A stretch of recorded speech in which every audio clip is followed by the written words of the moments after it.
यदि दो संख्याओं के योग को उनके उन संख्याओं के अलग अलग गुना किया जाए तो गुणनफल क्रमशः 247 से 114 आता है। तो उन संख्याओं का योगफल कितना होगा? जब भी हम ऐसे क्वेश्चन की बात करेंगे तो हमको एक ऐसे पॉसिबल कंडीशन बनाना कि इसके दो संख्याओं का 19 हो या फिर 20 हो या तो 23 हो या तो फिर 21 हो। अब दो कंडीशन बन जाएगा तो इसके लिए हम लोग दो संख्याओं को निकालेंगे जिसमें हमको जब गुना करेंगे तो 247 या फिर 114 आता हो। यहाँ पर हो जाएगा 13, यहाँ पर हो जाएगा 6, यहाँ पर हो जाएगा 14, यहाँ पर हो जाएगा 7। हम लोग 7 और 14 के कंडीशन इसलिए बना रहे हैं क्योंकि हमको जब 7 से किसी भी संख्या को गुना करेंगे तो 247 के आसपास का कंडीशन आना चाहिए।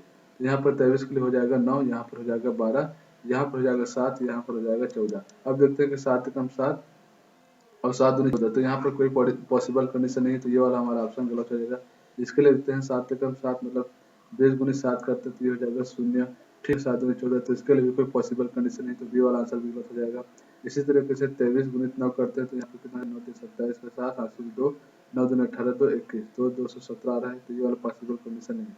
तो जब 19 का पॉसिबल कंडीशन लेते हैं तो ये क्या हो जाता है, तो 19 गुणित 13, 19 गुणित 13 यहाँ पर हो जाएगा तो इसके लिए हो जाएगा 247। ठीक है, फिर 19 गुणित 6 करते हैं तो ये हो जाएगा 114। तो इस तरीके से ए वाला जो आंसर हो जाएगा सही हो जाएगा। ठीक है, अब देखते हैं कि चार क्रमागत अभाज्य संख्या जो अवरोही क्रम में है उनकी तीन संख्या को जब गुणनफल करते हैं तो 385 आता है और अंतिम तीन संख्या को गुणनफल करते हैं तो 1001 आता है।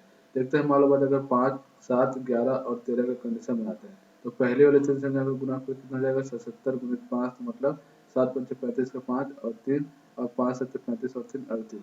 तो इस तरीके से पहला वाला कंडीशन हमको मिल गया।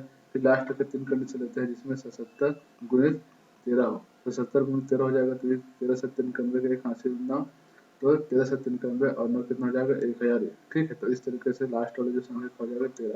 तो 13 सबसे बड़ी अभाज्य संख्या है। ठीक, अब देखते हैं दो संख्याओं का योग उनके अंतर का त्रिगुण है। मान लो दो संख्याओं का योग है x से प्लस वाई, उनके अंतर x से माइनस वाई का कितना है 3 गुना है, तो ये हो जाएगा x से प्लस वाई 3x और माइनस 3। अब देखते हैं कि x को किधर ट्रांसफर करते हैं, y को किधर ट्रांसफर करते हैं, तो 3x माइनस x और 3y प्लस 3y मतलब हो जाएगा 2x बराबर 4y। तो यहाँ पर x और y का वैल्यू कितना हो जाएगा 4/2 मतलब 2/1।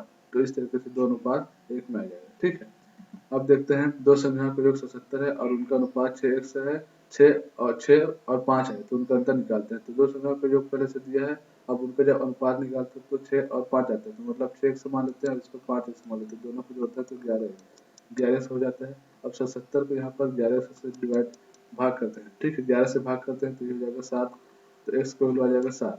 तो इसमें जब हम लोग रखते हैं 6x में और 5x में तो 6 गुणित 7 और 5 गुणित 7 मतलब 42 गुणित 42 और यहाँ पर 35 आता है, तो दोनों को घटाते हैं तो 7। तो इस तरीके से 7 हमारा उसका अंतर निकल कर आता है।